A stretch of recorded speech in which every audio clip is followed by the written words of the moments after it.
Hello, all you wonderful Rise of Kingdoms players out there. This is Dragothien here, and today we're going to be doing a Trajan. I think it's Trajan. Commander Mastery Series. This guy isn't even out yet. We're doing a Commander Mastery Series. How about that? How about them apples? Okay. So here's what it's going to be. He isn't even out yet, so we can't give too much in-depth detail, but we are going to go over his skills. He's going to be coming out on the Wheel of Fortune. I can show you that right here. Wheel of Fortune Commander right there. He is one of two new legendary commanders that are coming out. Moctezuma is the other one. He will be on the MGE. But today we are just talking about Trajan. I want to break these two up because I think both of them have their own uses. I think this is also one of the only, well, not the only, but of the most recent pairs of commanders that have come out on the Wheel and the MGE. I think that these are probably ones just based off of looking at their skills. They aren't meant to necessarily go together. They're not, peanut butter and jelly. They're not peas and carrots, black and white, etc., etc. So let's go through the skills. I can also make some suggestions on which skills are the most important based off of what I think his use is. The key to this video really is, though, what you should use him for. There is one particular thing that I want to that I want to highlight that we don't necessarily know the exact answer to just yet. And then from there, again, just trying to figure out exactly what you should use him for. So Trajan, he's a leadership commander. So we just had our two archer commanders, Nebuchadnezzar and Cyrus. We did not go back around to infantry. We went to leadership. There's no garrison, anything like that. It's just leadership and support. This is a good pair. The two talent builds, those are a good pair. You see that with Ethelfled. There's tons of other ones, I'm sure, but really the Ethelfled build that I have will likely be the one, and I'll show that to you, will be the one that I would use if you do level him up to 60. But let's go through the skills. First one is Trajan's Column. And it looks very underwhelming, but when we talk about what his use is going to be for, I think this is actually a really good skill. So first off, deals direct damage to the current target, only 300 direct damage factor, which is not much. That's barely advanced or elite level, so green and blue commander level. But here's where he starts to kind of shine. So troops led by this commander and nearby allied troops rallies as well, gain 10% up to 25% increased skill damage for 3 seconds. Now we need to see what his bubble is, okay? If I'm assuming it's circular since it says nearby, so it's probably circular, and we need to find out if it's like AoE from Theodora circular or if it's Constantine and Alex circular. I'm assuming because the latter two commanders are buffs, debuffs, that it's likely going to be that one. And if that's the case, it's huge. And 15 up to 40 rage per second. That's 120 rage over 3 seconds. Okay, that's huge.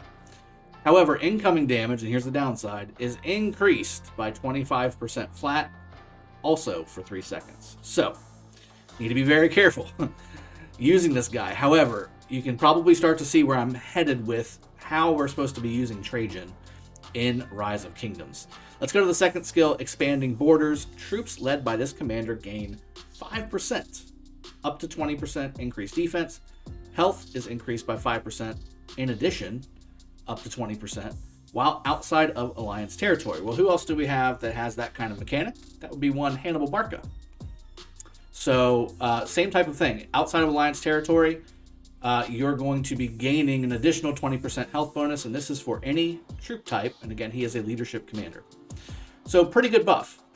And again, you should be fighting if you're in a rally or if you're in an advanced stage or if you're in different game modes, for instance.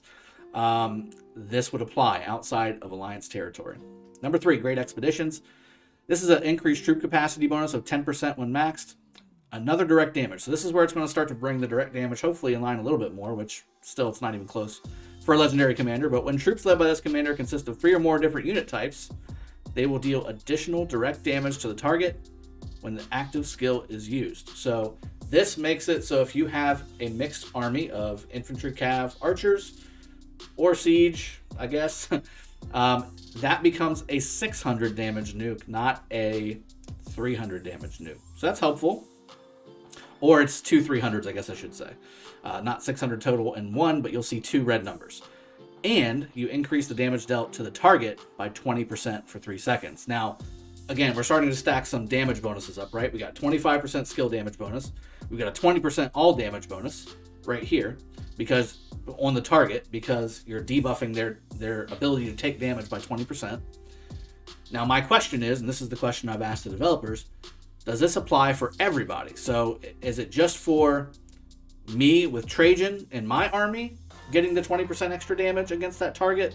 Or does it debuff, and the way it reads, it's a debuff, does it debuff that target to increased damage from every source, from everybody, by 20% as well? The way it reads, and it's kind of like the way Takeda reads, you're debuffing the target, which means that it's not a buff on your side that you only get, it's a debuff that your target gets, which means that effectively everything that hits it should be getting that bonus. So that's the way it reads. I'm going to get clarification for you, and I'll pin it in the comment section below. Number 4, Battle of Tape. One of the two. While on the map, normal attacks will grant troops a stack of up to 6% increased defense for 10 seconds, with the duration resetting each time a new stack is gained. So this is on the map, guys. This does not include garrison. This does, in fact, include rally and open field, though. This stacks up to 10 times. So 60% duration of, or 60% defense bonus with a consistently refreshing duration as long as you're attacking things. And it's not a percent chance. You get it. Every normal attack will grant troops this stack. So once you get to your first skill damage, basically, maybe a little bit before actually, you'll have this 60% defense bonus. And this should apply before most other armies that are hitting you that have the skill path and skill damage in general. So this will help you from a tankiness perspective, especially considering you're then going to fire your skill off and have a 25% incoming damage increase. You want to have them cast their skill faster than you cast your first skill. That's how this commander needs to work. If you don't do it that way, you're going to be setting yourself up for an extra 25% nuke damage, which is not good. You do not want that to happen.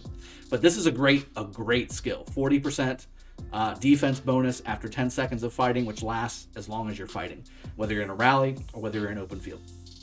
And then finally, the expertise, it beefs up the first skill, increasing the direct damage factor from 3 to 400. And again, once you have this fourth skill over here, or third skill over here, that will jump from 300 and 300 to 400 and 300. And you get an increase not only to the rage per second to 50, which brings it up to 150 rage over 3 seconds for everybody in your spot, which is crazy. Also, you've got the increase to the skill damage bonus that you're giving all of your friendly allies by 5% more, up to 30%. This is huge. Trajan may be one of those that you need to max out. There's not really going to be a whole lot of skill lock going on here. That bonus is substantial enough because of the value, the return on investment that you're not only giving yourself, but potentially 50 other armies. That's huge. The damage output increase that does is huge. It's huge. Now, let's talk about how you're going to use it, because this is really the key. This is really the key on how you're going to use Trajan. Based off of his first skill, there's a few scenarios that he really is going to shine in, just based off of what I'm reading here. Any kind of murder ball. So we've seen the transition, the meta, right, on any kind of open field fight to have everybody be clumped up so that when AoEs fire off, everything attacks one target and it dies. That's the point of those, right? Also the protection, the buffs, and things like that. This goes right into that.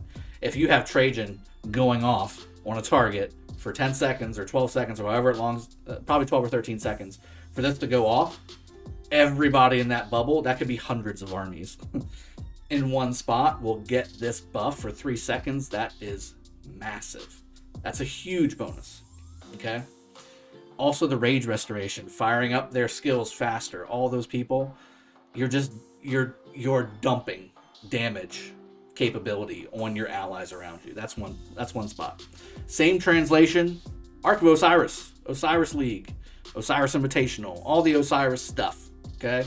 In the middle. And also when you're doing swarms for your structures, Trajan is now a must-have for Arc. He is a must-have. You've got to have this commander for Arc if you want to compete at the highest levels in Osiris League. You have to have him. This is the next Zenobia, but it's an offensive thing, okay? You've got to have this commander. This will stack more often than not with so many other commanders that are firing off percent damage skill bonuses and things like that, or damage taken reductions, all that good stuff. This will stack with a lot of stuff because some of that stuff is passive, whereas this is active, okay? Also, he's going to be great in Canyon. He's going to be pretty darn good in Canyon. I think that if you put him towards the back of your placements, by the time he gets to the... Oh my goodness. Thank you for the new sub. That's really loud. I apologize. Can y'all hear that? Y'all can't hear that good because it's really loud in my ear. Thank you, CJ Bot, for the sub. So if you put him towards the back of your formation, by the time... Oh, we're getting all kinds of subs now. Spalls G, thank you for the sub. Back of the formation, you will get the skill here firing off right around the same time as the front line should start firing off their skills. And if you've got some skill damage commanders behind some infantry, like a Charles YSG or even an Alex up there, which is firing off, randomly some skill damage, that is actually going to really benefit your army alongside of just the normal and counterattack damage bonuses that you're going to get by the 25%. My goodness, I'm all over the place this morning. That being said, those are the three main pieces that I think they will shine. This guy will shine. And those are the big pieces of the game, right? You got Arc, you got Canyon, and you've got just open field, rally, battle stuff. I mean, those are all the main premier pieces of this game, and especially Arc, guys.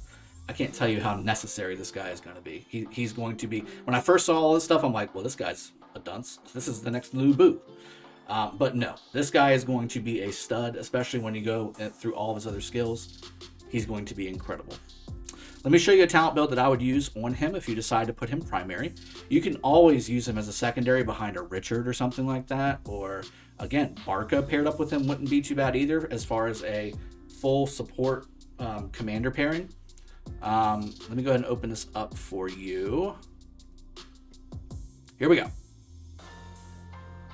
This is my open field and Canyon build for Ethelfled, but this is exactly what you're going to be using on the field for Trajan as well. They have the same talent builds, the same talent trees. You got support and you've got leadership. This gives you close formation, strategic prowess, rejuvenate, and emergency protection. And also, if you do pair him up with, say, a Richard, you may want to go into this healing skill, which gives you attack bonuses when you have a heal. And you may want to maybe take off close formation or something like that. Now, you can also trade off one of those, right? You can trade this off and go towards the mixed troop bonuses of damage and reduction of damage. You are going to want to use him with mixed troops just because of his bonuses. So it may make sense to do that. I'll throw another build up on Discord, my Discord. The link is in the description below for Trajan specifically. So that way you get the bonuses as well. That's what I would do for the talent build. And again, just equipment wise, you're just going to want to have a leadership based, which is way off from what most people do. They want to have their very specific troop type, proc equipment on those types of commanders. But if you're going to be having, again, Trajan on as a primary, you want to have your procs go off under leadership. And again, just get as much defense as possible, in my opinion, because his benefit is not the damage. His benefit is his tankiness. This is going to be a tanky support commander. That's the label I'm giving him. Tank, support. That's Trajan in a nutshell. Tank support. This guy's going to be all over the place in Arc of Osiris, guys. I'm telling you right now. And again, it's a legendary. It's a legendary. All right, guys. I hope you've enjoyed, and I hope you've enjoyed the breakdown, and you understand what I've been saying. And if you have anything to add, throw it in the comment section below. And again, we are a sponsored content creation channel for Rise of Kingdoms. So hit the sub button, hit the like button, definitely hit the bell notification so you get all of these updates every single day when we're posting content for you guys to learn more about the game. I hope you've enjoyed. I'll see you guys next time. Cheers. Have a good one. Take care.